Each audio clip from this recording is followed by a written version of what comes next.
नमस्कार, जोहार। मैं पूनम और आप देख रहे हैं जोहार झारखंड। चलिए जानते हैं आज की 25 महत्वपूर्ण बड़ी खबरों को। रांची पटना रोड पर ट्रक की चपेट में आने से मोटरसाइकिल सवार 2 युवकों की मौत, अनियंत्रित होकर नाले में पलटा वाहन। रांची पटना रोड NH20 पर होली फैमिली हॉस्पिटल के पास ट्रक की चपेट में आने से एक बाइक सवार युवक की मौके पर ही मौत हो गई, जबकि दूसरे युवक ने सदर अस्पताल में इलाज के क्रम में दम तोड़ दिया। जानकारी के अनुसार शनिवार शाम एक ट्रक कोडरमा से झुमरी तिलैया की ओर जा रहा था, जबकि विपरीत दिशा से एक मोटरसाइकिल पर सवार 2 युवक कोडरमा की ओर जा रहे थे।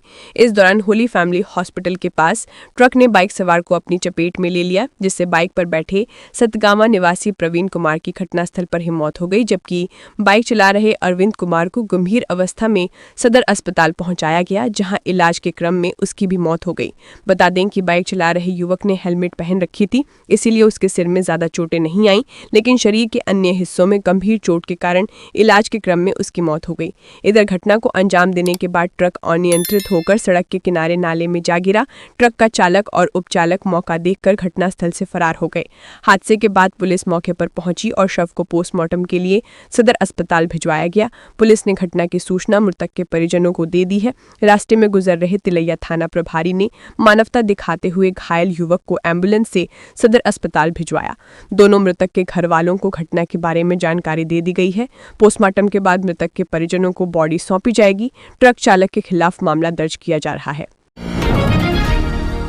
एम्बुलेंस नहीं मिली तो बीमार पत्नी को कंधे पर उठाकर पैदल निकल गया सबर, दोषियों पर कार्रवाई की मांग। सिंहभूम जिले के घाटशिला अनुमंडल स्थित धालभूमगढ़ सामुदायिक स्वास्थ्य केंद्र में लापरवाही के कारण एक सबर दंपति को भारी परेशानी का सामना करना पड़ा। अस्पताल में मरीज को जगह नहीं मिली, न ही एम्बुलेंस मुहैया कराई गई, जिसके बाद मरीज बिन बताए CHC से चले गए। अब चिकित्सा पदाधिकारी ने इस मामले में कार्रवाई की बात कही है। दरअसल शुक्रवार से इलाज करा रहे शुकुलमणि सबर को डॉक्टरों ने शनिवार को बेहतर इलाज के लिए MGM रेफर किया था, लेकिन न तो समय पर 108 एम्बुलेंस उपलब्ध हुई और न ही कोई वैकल्पिक व्यवस्था की गई, जिसके बाद महिला अपने पति गुड़ा सबर और 3 साल की नतनी के साथ घर मुड़ा ठाकुरा गुड़ा बांधा किसी को बिना बताए पैदल ही निकली पड़ी। स्थानीय लोगों ने जैसे ही उन्हें देखा, उन्होंने सिविल सर्जन को फोन करके एम्बुलेंस मंगवाई। सूचना मिलने पर CHC धालभूमगढ़ से एक एम्बुलेंस भेजी गई और दंपति को धालभूमगढ़ चौक से वापस अस्पताल लाया गया। घटना की जानकारी मिलते ही मुखिया बिलासी सिंह मुखिया, मनसा राम मुंडा, भाजपा नेता बिमल सिंह बिमल मुंडा, नौशाद अहमद और कई अन्य लोग अस्पताल पहुंचे। उन्होंने झारखंड सरकार की स्वास्थ्य सेवा व्यवस्था पर गंभीर आरोप लगाया। स्थानीय लोगों के मुताबिक जब शुकुलमणि अस्पताल से कुछ दूर चलने में असमर्थ हो गईं, तो उनके पति गुरा सबर ने उन्हें कंधे पर उठा लिया। एक हाथ में उन्हें थामे और दूसरे हाथ में उनका बैग लिए वे चलते रहे। ये देखकर नरसिंहगढ़ निवासी मोबाइल की दुकान चलाने वाले पवित्र मन्ना ने एक संवेदनशील पहल की और अपने दोस्त गुलशन के जरिए दंपति को धालभूमगढ़ चौक तक ले जाने के लिए एक ऑटो का इंतजाम किया। घटना की सूचना मिलने पर जिला परिषद सदस्य हेमंत मुंडा घटनास्थल पर पहुंचे। उन्होंने दंपति से बात की और मरीज के गंभीर हालत में अस्पताल से चले जाने पर अपनी नाराजगी जताई। उन्होंने तुरंत प्रखंड विकास अधिकारी और सिविल सर्जन को फोन करके इसकी सूचना दी और दोषियों के खिलाफ कार्रवाई की मांग की।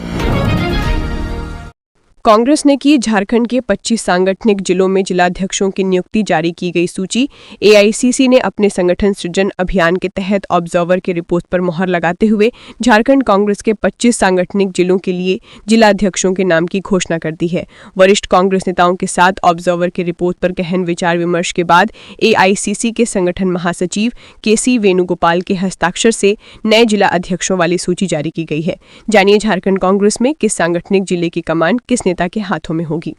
झारखंड कांग्रेस जिलाध्यक्षों की नई सूची जारी होने पर प्रसन्नता जताते हुए प्रदेश कांग्रेस अध्यक्ष केशव महतो कमलेश ने बताया कि इससे हमारे सभी 25 सांगठनिक जिलों में संगठन को और भी मजबूती मिलेगी और केंद्र की नरेंद्र मोदी सरकार के जन विरोधी और संविधान विरोधियों की नीतियों के खिलाफ कांग्रेस की आवाज ज्यादा मुखर होगी। बता दें कि इससे पहले के राजू ने मीडिया से बात करते हुए कहा था कि कांग्रेस झारखंड की सभी सीटों पर मजबूत प्रदर्शन करने के लिए पूरी तरह से प्रतिबद्ध है।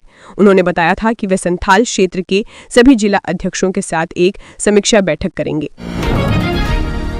रांची रेलवे स्टेशन पर चलती ट्रेन से गिरने वाली महिला की बचाई जान, RPF के जवान बने जीवन रक्षक। रेलवे सुरक्षा बल RPF की सतर्कता और त्वरित कार्यवाही ने एक बार फिर से ये साबित कर दिया है कि उनकी मौजूदगी यात्रियों की सुरक्षा की गारंटी है। रांची रेलवे स्टेशन पर आरपीएफ की सक्रियता के कारण एक महिला यात्री की जान बच गई। ट्रेन रांची आरा एक्सप्रेस के खुलने के कुछ ही क्षण बाद ये हादसा हुआ। जानकारी के अनुसार जैसे ही ट्रेन ने रांची स्टेशन से प्रस्थान किया, एक महिला यात्री ने चलती ट्रेन से उतरने का प्रयास किया। अचानक उसका संतुलन बिगड़ गया और वो प्लेटफॉर्म और ट्रेन के बीच की खाई में जा गिरी। उसी वक्त ड्यूटी पर तैनात उप निरीक्षक सूरज पांडे ने बिना किसी देर के मौके पर दौड़ लगाई और अपनी जान जोखिम में डालते हुए महिला को खींचकर बाहर निकाला। उनकी इस सूझबूझ और बहादुरी से महिला की जान बच गई। घटना के बाद महिला को तत्काल चिकित्सा सहायता उपलब्ध कराई गई। पूछताछ में महिला ने अपना नाम सुष्मिता देवी, उम्र 40 वर्ष, पति सुभाष राय, निवासी ग्राम बरुणा, थाना बिक्रमगंज, जिला रोहतास, बिहार बताया है। उसने कहा है कि वो अपने परिवार के साथ रांची से बिक्रमगंज जा रही थी और ट्रेन के सामान्य डिब्बे में सवार थी। यात्रा के दौरान उसने अचानक अपनी बेटी को नजरों से ओझल होते देखा, जिससे घबराहट में उन्होंने चलती ट्रेन से उतरने की कोशिश की और यह हादसा हो गया। महिला को सुरक्षित निकालने के दौरान उप निरीक्षक सूरज पांडे के बाएं पैर में हल्की चोट लग गई। उन्हें तत्काल राज हॉस्पिटल रांची में उपचार के लिए भेजा गया, जहां प्राथमिक इलाज के बाद उनकी स्थिति सामान्य बताई गई। घटना के बाद यात्रियों और प्रत्यक्षदर्शियों ने भी सूरज पांडे की प्रशंसा की। मौजूद कई यात्रियों ने बताया कि यदि आरपीएफ कर्मी समय पर न पहुंचते तो एक बड़ी दुर्घटना हो सकती थी। महिला और उनके परिवार ने भी आरपीएफ का आभार जताया और कहा कि उनकी सूझबूझ के कारण ही आज वे सुरक्षित हैं। रेलवे सुरक्षा बल के अधिकारियों ने बताया कि ऐसे मामलों में त्वरित कार्रवाई बेहद जरूरी होती है, क्योंकि चलती ट्रेन के दौरान गिरने से जान का खतरा बना रहता है। आरपीएफ की ये मुस्तैदी यात्रियों के बीच सुरक्षा का भरोसा बढ़ा रही है। इस पूरे घटनाक्रम ने एक बार फिर साबित किया कि जब सुरक्षा बल जिम्मेदारी और मानवता के साथ काम करते हैं तो कई जिंदगियां बचाई जा सकती हैं। उप निरीक्षक सूरज पांडे का ये साहसिक कदम न सिर्फ आरपीएफ के लिए गर्व का विषय है, बल्कि ये संदेश भी देता है कि सतर्कता और सेवा भावना हर परिस्थिति में जीवन रक्षक सिद्ध हो सकती है। साहिबगंज में राशन घोटाला, 10 साल से मिल रहा कम अनाज, शिकायत करने पर मिल रही धमकी, प्रशासन से जांच और सुरक्षा की मांग। झारखंड के साहिबगंज जिले के उधवा प्रखंड के गांव बेगमगंज से एक चौंकाने वाला राशन घोटाला सामने आया है, जो बीते करीब 10 वर्षों से जारी है। गांव के निवासियों द्वारा मीडिया को भेजे गए एक पत्र के मुताबिक साल 2016 से लेकर अब तक राष्ट्रीय खाद्य सुरक्षा अधिनियम NFSA के तहत पात्र राशन कार्ड धारकों को प्रति व्यक्ति हर महीने 5 किलोग्राम की बजाय केवल 4.5 किलोग्राम राशन ही दिया जा रहा है। ये आधा किलो प्रति व्यक्ति की कटौती पूरे प्रखंड में एक बहुत बड़े राशन विचलन यानी डायवर्जन की ओर इशारा करती है, जिसकी अनुमानित कुल राशि रुपए 311 करोड़ से भी अधिक बताई जा रही है। ये घोटाला करीब 1 करोड़ किलो खाद्यान्न के गबन से जुड़ा हुआ है, जिससे हजारों गरीब परिवार प्रभावित हुए हैं। इस घोटाले को उजागर करने वाले ग्रामीणों ने बताया कि जैसे ही उन्होंने इसकी शिकायत संबंधित विभागों में की, उन्हें जान से मारने की धमकियां मिलने लगीं। साथ ही झूठे मुकदमों में फंसाने की चेतावनी भी दी गई। शिकायतकर्ता ने लिखा है कि वो और उनका परिवार लगातार भय के माहौल में जी रहा है। गांव वासियों का कहना है कि उनके राशन कार्ड पर स्पष्ट रूप से 5 किलोग्राम प्रति व्यक्ति का उल्लेख है, फिर भी उन्हें कम राशन ही दिया जाता है। गरीब परिवार जो पूरी तरह से सार्वजनिक वितरण प्रणाली पर निर्भर हैं, उन्हें महीनों से अधूरा राशन मिल रहा है, जिससे कुपोषण और भूखमरी की स्थिति बनी हुई है।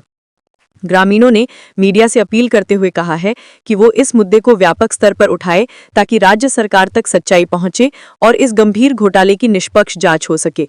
साथ ही घोटाले का पर्दाफाश करने वाले लोगों को सुरक्षा और संरक्षण दिया जाए। मंत्री इरफान अंसारी के पोस्ट पर सीपी सिंह ने दी प्रतिक्रिया, कहा जनता की चिंता करे स्वास्थ्य मंत्री। झारखंड के स्वास्थ्य मंत्री doctor Irfan Ansari social media पर अपने बयानों और पोस्ट के कारण लगातार सुर्खियों में बने रहते हैं। ताजा मामला भाजपा के वरिष्ठ विधायक और पूर्व विधानसभा अध्यक्ष सीपी सिंह को लिखे पत्र का है। डॉक्टर इरफान अंसारी ने सोशल मीडिया प्लेटफॉर्म एक्स पर पूर्व मंत्री और झारखंड विधानसभा अध्यक्ष सीपी सिंह को एक पत्र लिखा है, जिसके बाद अब सीपी सिंह ने इरफान अंसारी के इस बयान पर अपनी प्रतिक्रिया दी है। सीपी सिंह ने कहा कि डॉक्टर इरफान अंसारी को हमारी चिंता छोड़कर स्वास्थ्य मंत्री होने के नाते राज्य की जनता की चिंता करनी चाहिए। मेरी पार्टी भारतीय जनता पार्टी ने मुझे पूरा मान सम्मान दिया है। पार्टी के सम्मान के बिना मैं लगातार 7 बार एक ही विधानसभा सीट से विधायक नहीं बन पाता। पार्टी ने ही मुझे विधायक, पार्टी का मुख्य सचेतक, विधानसभा अध्यक्ष और मंत्री बनाया। पार्टी से हमें और क्या चाहिए? लेकिन इरफान अंसारी को खुद सोचना चाहिए कि अगर आलमगीर आलम जेल नहीं गए होते तो क्या वो कभी मंत्री बन पाते। उन्होंने कहा कि सीपी सिंह एक ही घाट का पानी पीते हैं और मेरे लिए वो घाट भारतीय जनता पार्टी है।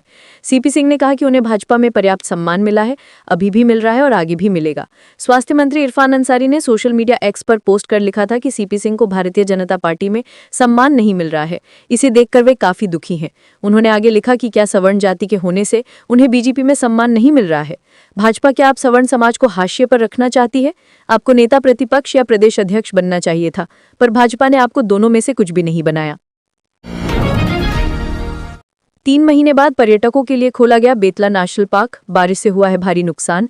3 महीने के बाद झारखंड के पलामू टाइगर रिजर्व के अंतर्गत आने वाले बेतला नेशनल पार्क को पर्यटन गतिविधि के लिए खोल दिया गया है। गाइडलाइन के अनुसार से 1 जुलाई से 30 सितंबर तक पलामू टाइगर रिजर्व के इलाके में पर्यटन गतिविधि पर रोक लगा दी जाती है। नवरात्र को देखते हुए बेतला नेशनल पार्क और पलामू टाइगर रिजर्व में पर्यटन गतिविधि की शुरुआत 27 सितंबर से होने वाली थी, लेकिन पलामू टाइगर रिजर्व के इलाके में पिछले कुछ दिनों से लगातार भारी बारिश हो रही थी।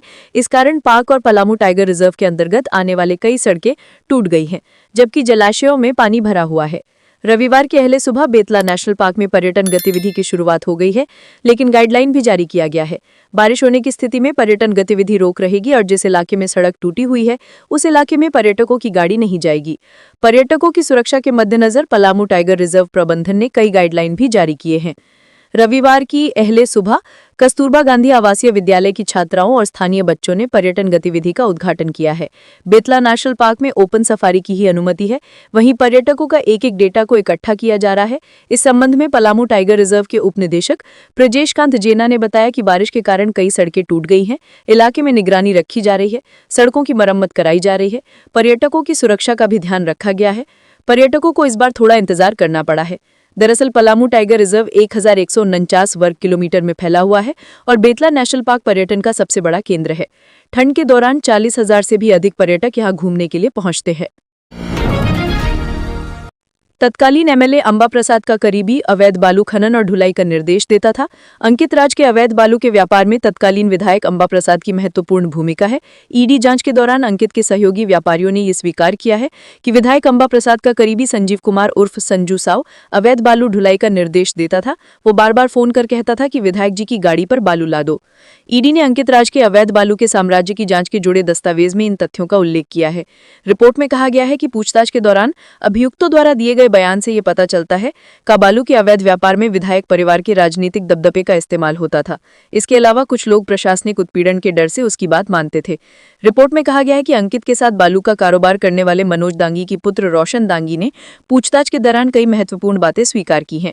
उसने स्वीकार किया है कि तत्कालीन विधायक अंबा प्रसाद का करीबी संजीव कुमार बार बार फोन करके विधायक की गाड़ी पर अवैध बालू लादने का निर्देश देता था। विधायक की गाड़ी का अर्थ अंकित राज से संबंधित गाड़ियां। उसके पिता डर से विधायक के डग से संजीव द्वारा दिए गए निर्देश को मानते थे। विधायक के करीबी द्वारा दिए गए निर्देश को मानने के बाद उसे प्रति हाईवा 5,000 से 6,000 रुपए की दर से भुगतान किया जाता था। ईडी ने अंकित राज के अवैध बालू के साम्राज्य की जांच के दौरान बिंदेश्वर दांगी को समन भेजा था। ईडी का समन मिलने की जानकारी मिलने के बाद अंकित राज ने दांगी को अपना व्हाट्सएप चैट डिलीट करने का निर्देश दिया था। अंकित के निर्देश पर दांगी ने अपने मोबाइल से व्हाट्सएप चैट डिलीट कर दिया था। हालांकि तकनीकी जांच के दौरान ईडी ने उसके मोबाइल से डिलीट किए गए चैट को रिकवर कर लिया था। झारखंड में बदला नियम, अब 30 दिनों के अंदर स्वतः पास हो जाएगा घर का नक्शा। रखंड में भवन निर्माण के नक्शे के आवेदन को 30 दिनों के भीतर स्वीकृत करना आवश्यक होगा। सक्षम पदाधिकारी अगर आवेदन को लिखित में कोई कारण बताए 30 दिनों के भीतर निपटारा करने में विफल रहते हैं तो नक्शा स्वतः स्वीकृत माना जाएगा। दरअसल सभी शहरी स्थानीय निकाय RRDA और धनबाद स्थित खनिज क्षेत्र के विकास प्राधिकार को द झारखंड बिल्डिंग बायलॉज 2016 के खंड 10 के उपखंड 10.6 में संशोधित प्रावधानों का पालन करना बाध्यकारी होगा। इसे लेकर नगरीय प्रशासन निदेशालय ने बीते 15 सितंबर को आदेश जारी किया है। निदेशालय ने बताया है कि इस आदेश पर नगर विकास एवं आवास विभाग के प्रधान सचिव का अनुमोदन प्राप्त है। विभाग का मानना है कि इस आदेश से पारदर्शिता और जवाबदेही बढ़ेगी, समयबद्ध योजनाओं की स्वीकृति मिल सकेगी। साथ ही ये कदम शहरी विकास को गति देने और आम लोगों को अनावश्यक देरी से मुक्ति दिलाने में सहायक होगा। बीते 18 अगस्त को झारखंड हाईकोर्ट ने रांची नगर निगम और RRDA में नक्शा स्वीकृति में देरी और वसूली के मामले में स्वतः संज्ञान लेकर दर्ज याचिका पर सुनवाई कर आदेश पारित किया था। ये आदेश JBBL 2016 के संशोधित प्रावधानों से संबंधित है। कोर्ट ने पूछा था कि जब बिल्डिंग बॉयलॉज में इसका प्रावधान है तो अब तक कितने भवनों का नक्शा स्वतः स्वीकृत किया गया।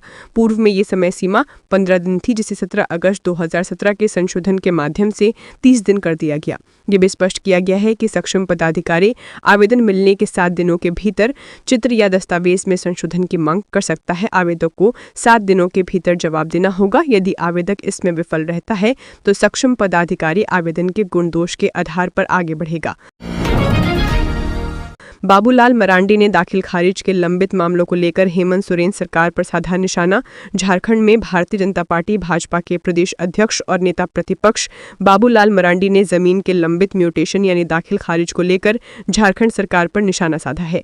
बाबूलाल मरांडी ने सोशल मीडिया एक्स पर लिखा कि झारखंड सरकार ने जमीन के म्यूटेशन के लिए झार भूमि पोर्टल के डेटा को स्टेट डेटा सेंटर में ट्रांसफर किया है, लेकिन यहां भी महज आवेदन खोलने में 15-20 मिनट का समय लग रहा है। ये बाबुओं की नई कारस्तानी है। मरांडी ने कहा कि महज रांची जिले में म्यूटेशन के लगभग 18,000 मामले लंबित हैं। स्लो इंटरनेट के कारण इतने मामले लंबित नहीं है, बल्कि अंचला अधिकारी सीओ को घूस के तौर मोटी रकम या जमीन का हिस्सा नहीं देने के कारण लंबित हैं। उन्होंने कहा है कि जनता को प्रताड़ित करने से बेहतर है कि हेमंत सोरेन की सरकार नए नियम बनाए जिसके अनुसार पुश्तैनी जमीनों का बम बंटवारा सिर्फ गोतिया यानी पारिवारिक हकदारों के बीच नहीं बल्कि सीएम और सीओ यानी सरकारी हकदारों के बीच किया जाए। इस नियम से आप तक यानी हेमंत सोरेन तक पहुंचने वाला काला धन भी वैध हो जाएगा और गरीब जनता को म्यूटेशन के लिए अंचल कार्यालय में चप्पल घिसने से मुक्ति भी मिल जाएगी। क्लॉ के लिए 20 और प्यून के लिए 15 लाख। झारखंड हाईकोर्ट में नौकरी के नाम पर करोड़ों की ठगी। झारखंड हाईकोर्ट में क्लॉक और प्यून की नौकरी दिलाने के नाम पर ठगी करने वाले आरोपित राजकुमार और उसका बेटा परमित राज पूछताछ में दोनों ने स्वीकार किया है कि वे हाईकोर्ट में क्लॉक की नौकरी के लिए 20 लाख रुपए और प्यून के लिए 15 लाख रुपए वसूलते थे। बरियातू निवासी मेहताब आलम ने पुलिस को बताया कि वर्ष 2022 में उन्होंने अपने और 6 अन्य लोगों के लिए राजकुमार को कुल 70 लाख रुपए दिए थे। इनमें से 67.5 लाख रुपए नकद राजकुमार के घर में दिए गए थे, जबकि 2.5 लाख रुपए उसकी बेटी संस्कृति राज के मोबाइल नंबर पर फोन पे के माध्यम से ट्रांसफर किए गए। राजकुमार ने खुद को झारखंड हाईकोर्ट का असिस्टेंट बताते हुए भरोसा दिलाया था कि उसकी वहां अच्छी पहुंच है और वो नौकरी लगवा देगा। कई महीनों तक लिस्ट निकलने का झांसा देकर वो लोगों को टालता रहा। बाद में उसने फोन उठाना बंद कर दिया और फरार हो गया। इस दौरान अन्य पीड़ित भी सामने आए। अभिषेक कुमार ने बताया कि उसने भी राजकुमार को हाईकोर्ट में नौकरी लगवाने के नाम पर 48 लाख रुपए दिए थे, जिनमें से 10 लाख रुपए परमित राज के मोबाइल नंबर पर फोन पे के जरिए भेजे गए थे। इसी तरह अर्जुन टोप्पो ने 24 लाख रुपए और विजय टोप्पो ने 18 लाख रुपए राजकुमार को दिए थे। पीड़ितों का कहना है कि राजकुमार ने इस तरह और भी कई लोगों को झांसे में लेकर करोड़ों रुपए की ठगी की है। कई महीनों की तलाश में जब सूचना मिली कि राजकुमार थड़पखना स्थित अपने घर लौटा है तो सभी पीड़ित वहां पहुंचे और उसे पकड़कर लोअर बाजार थाना पुलिस के हवाले कर दिया। रांची विश्वविद्यालय में रविवार को भी जारी रहा डिग्री निष्पादन कार्य। बैकलॉग डिग्रियां परीक्षा विभाग के लिए चुनौती। झारखंड लोक सेवा आयोग जेपीएससी द्वारा 19 साल बाद विश्वविद्यालय शिक्षक नियुक्ति के लिए पात्रता परीक्षा आयोजित की जा रही है। इस परीक्षा के लिए आवेदन की अंतिम तिथि 6 अक्टूबर 2025 निर्धारित है। आवेदन प्रक्रिया के अंतिम चरण में सबसे बड़ी चुनौती डिग्रियों को लेकर सामने आई है। आवेदकों को अपने यूजी और पीजी की डिग्रियां आवेदन के साथ संलग्न करना है, लेकिन रांची विश्वविद्यालय के पास वर्षों से लंबित डिग्रियों का बैकलॉग अभ्यर्थियों के लिए परेशानी का कारण बन गया है। स्थिति को देखते हुए रांची विश्वविद्यालय के परीक्षा विभाग का कार्यालय रविवार को भी खुला रहा और डिग्री निष्पादन का कार्य जारी रहा। परीक्षा नियंत्रक कार्यालय में सुबह से ही छात्रों की लंबी कतारें लगी रहीं। इन छात्रों में अधिकांश वे थे जिन्हें जेपीएससी शिक्षक भर्ती, झारखंड टेट और अन्य प्रतियोगी परीक्षाओं के लिए डिग्रियों की सख्त जरूरत है। रांची विश्वविद्यालय प्रशासन ने बताया कि दुर्गा पूजा की छुट्टियों के दौरान भी कर्मचारियों ने निरंतर काम किया। लगभग 7,300 डिग्रियां तैयार की जा चुकी हैं ताकि अभ्यर्थियों को आवेदन करने में कोई दिक्कत न हो। परीक्षा विभाग के पदाधिकारियों के अनुसार विश्वविद्यालय के कर्मचारियों ने दिन रात मेहनत कर ये काम पूरा किया है। उन्होंने कहा कि छात्रों का भविष्य दांव पर था, इसलिए छुट्टियों के बावजूद हम सबने काम को प्राथमिकता दी। विश्वविद्यालय परिसर में रविवार को भी भारी भीड़ देखी गई। डिग्री काउंटर के बाहर अभ्यर्थियों की लंबी कतारें लगी थीं। कई विद्यार्थी सिमडेगा, गुमला, लोहरदगा, खूंटी जैसे जिलों से आए थे। कुछ छात्रों ने बताया कि उन्हें कई महीनों से डिग्री का इंतजार था, लेकिन अब डिग्री मिलने के बाद उन्होंने राहत की सांस ली है। कुल मिलाकर रांची विश्वविद्यालय इन दिनों पूरी ताकत के साथ डिग्री निष्पादन कार्य में जुटा है। यूनिवर्सिटी प्रशासन का दावा है कि आने वाले 2 दिनों में लंबित अधिकांश डिग्रियां जारी कर दी जाएंगी। विश्वविद्यालय की इस सक्रियता से हजारों छात्रों में उम्मीद जगी है, जो अपने करियर के अगले चरण की ओर कदम बढ़ाने के लिए तैयार हैं। झारखंड सरकार चलाएगी बोकारो गोड्डा इंजीनियरिंग कॉलेज, 630 स्थायी पदों पर जल्द होगी बहाली। पलामू इंजीनियरिंग कॉलेज की तरह अब बोकारो और इंजीनियरिंग कॉलेज का संचालन भी राज्य सरकार स्वयं करेगी। राज्य सरकार ने पहले इन दोनों इंजीनियरिंग कॉलेजों का संचालन पीपीपी मोड पर करने का प्रयास किया था। इसे लेकर दो बार टेंडर भी आमंत्रित किया गया था, लेकिन किसी निजी संस्थान ने इनके संचालन में रुचि नहीं दिखाई। इसके बाद राज्य सरकार ने इसे राजकीय इंजीनियरिंग कॉलेज के रूप में स्वयं संचालित करने का निर्णय लिया है। AICTE से मान्यता मिलने के बाद बोकारो और गोड्डा इंजीनियरिंग कॉलेजों में पहली बार झारखंड संयुक्त प्रवेश प्रतियोगिता परीक्षा पार्षद के माध्यम से नामांकन भी लिया गया है। इन दोनों इंजीनियरिंग कॉलेजों के लिए राज्य सरकार ने शैक्षणिक एवं गैर शैक्षणिक पदों का सृजन भी कर दिया है। शीघ्र ही इन पदों पर स्थायी नियुक्ति की जाएगी। बोकारो इंजीनियरिंग कॉलेज में 85 शैक्षणिक तथा 125 गैर शैक्षणिक यानी कुल 210 पदों के विरुद्ध नियुक्ति होगी।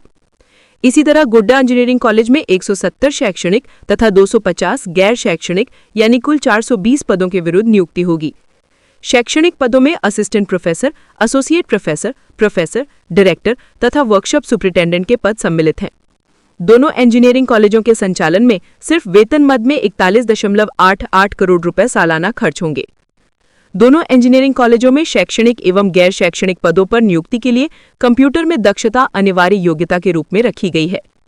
प्रशासकीय पद वर्ग समिति तथा राज्य मंत्री परिषद ने पदों के सृजन की मंजूरी इस सुझाव के साथ प्रदान की है कि दोनों इंजीनियरिंग कॉलेज का संचालन आत्मनिर्भर संस्थान के रूप में कार्य करेंगे।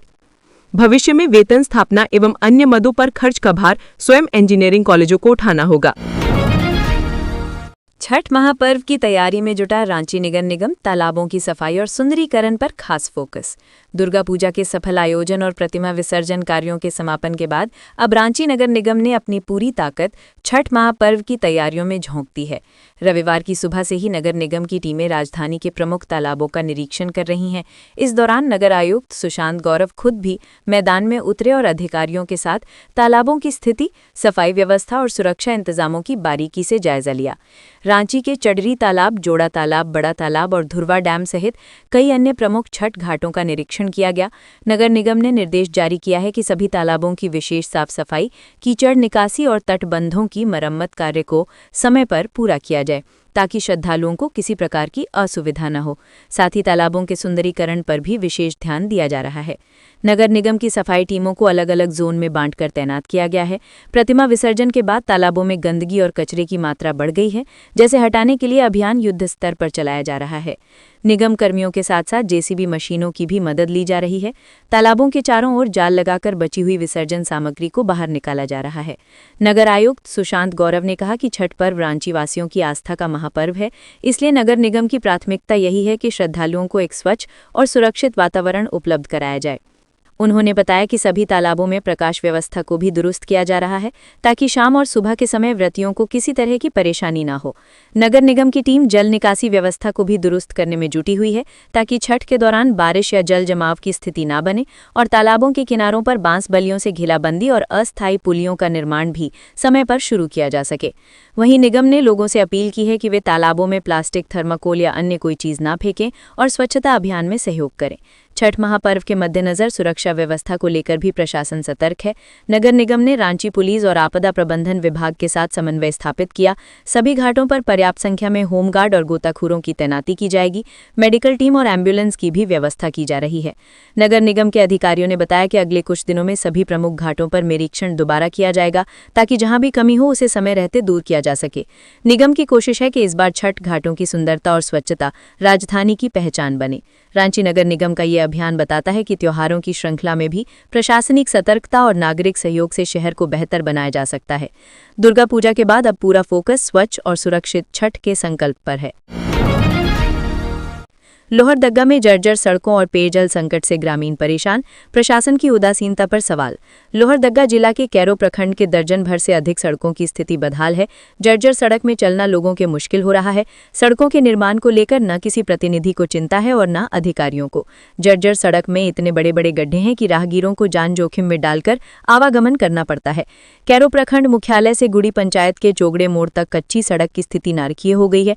बरसात के दिनों में तो सड़क की स्थिति और भी खराब खराब हो जाती है। बरसात में उक्त सड़क से लोगों को आवागमन बंद कर देना पड़ता है। सड़क का उपयोग कैरो प्रखंड मुख्यालय जाने के लिए बरवाटोली, नगड़ा, चिपो, बाघी सहित अन्य गांव के ग्रामीण करते हैं। सड़क में 2 से 3 फीट तक गड्ढे हो गए हैं। अगर कोई अनजान व्यक्ति उक्त सड़क में आना जाना करेगा तो निश्चित रूप से दुर्घटना का शिकार होना पड़ेगा।